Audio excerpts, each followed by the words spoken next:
Honourable district court ఆధ్వర్యంలో, తర్వాత మన మండల్ లీగల్ సర్వీసెస్ ఆర్మూర్ ఆధ్వర్యంలో ఇవాళ మనం నేషనల్ లోక్ అదాలత్ జరుపుకోబోతున్నాం. లోక్ అదాలత్ అనే కాన్సెప్ట్ ఎవ్రీడే కూడా మనం చేస్తూనే ఉన్నాం కేసెస్. కానీ నేషనల్ లోక్ అదాలత్ అనే ఒక డేట్ మనకు సుప్రీంకోర్టు నుండి ఫిక్స్ అయింది. సో ఆ రోజు ఒక పెద్ద మొత్తాన ఎన్ని చేస్తారు, ఎన్ని అయితే అన్ని క్లోజ్ చేయాలి, కొన్ని రాజీ ఎందుకు పడాలి, కేసెస్ లోక్ అదాలత్లో ఎందుకు కాంప్రమైజ్ కావాలి అని మీరు అడగచ్చు. కేసెస్ కోర్టులలో కోర్ట్స్ తక్కువ ఉన్నాయి, కేసెస్ బాగున్నాయి. కోర్ట్స్ ఉన్నా కూడా ఆఫీసర్స్ కూడా తక్కువగా ఉన్నారు. సో ఉన్న దాంట్లో కేసెస్ నడపాలంటే ఇయర్స్ సంవత్సరాలు అయిపోతున్నాయి.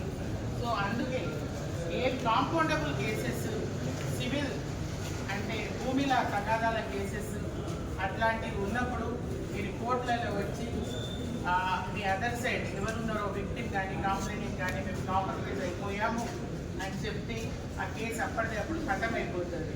కొన్ని లోక్ అదాలత్లో ఎందుకు చేసుకోవాలంటే లోక్ అదాలత్లో సెటిల్ అయిన కేసెస్కి మళ్ళీ అప్పీల్ ఉండదు. లేకుంటే నార్మల్గా సెటిల్ అయిన కేసు కన్విక్షన్ అయిందనుకోండి, ఎవరికైనా లోపల సెంటెన్స్ పడిందనుకోండి, లేకుంటే సివిల్ కేసెస్లో ఇద్దరు అన్నదమ్ములు ఎక్స్ వై అనుకున్నారు, ఎక్స్కి కేసు సాల్వ్ అయితే వై అప్పీల్కి వెళ్ళే అవకాశం ఉంది. మళ్ళీ ఎక్కడెక్కడ అప్పీల్ వెళ్ళచ్చు, డిస్ట్రిక్ట్ కోర్టు వెళ్ళచ్చు, అక్కడ కొన్ని సంవత్సరాలు మళ్ళీ హైకోర్టు వెళ్ళచ్చు, మళ్ళీ సుప్రీంకోర్టు వరకు కూడా పోవచ్చు.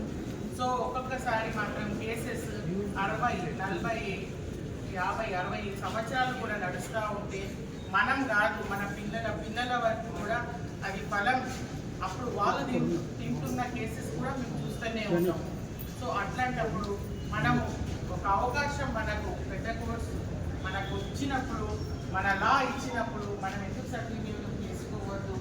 సో దాని గురించే ఇది Lok Adalat.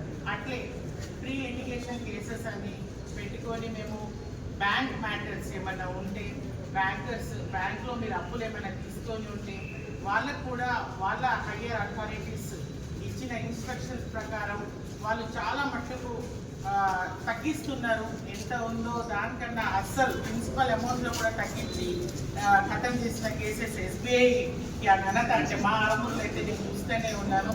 So I appreciate the SBI officials. So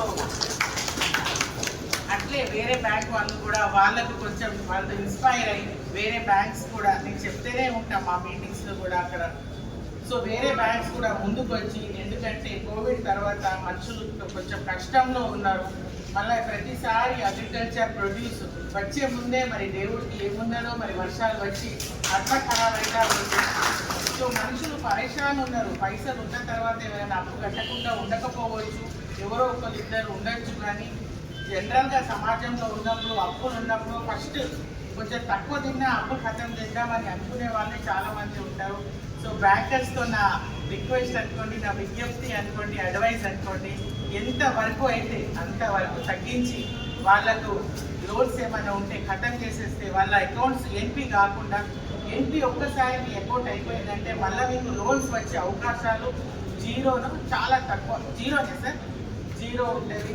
so అట్లా కాకుండా మీరు ఎంత కట్టగలరో చెప్పండి. వాళ్ళు ఇన్స్టాల్మెంట్స్లో కూడా తీసుకుంటున్నారు బ్యాంకర్స్.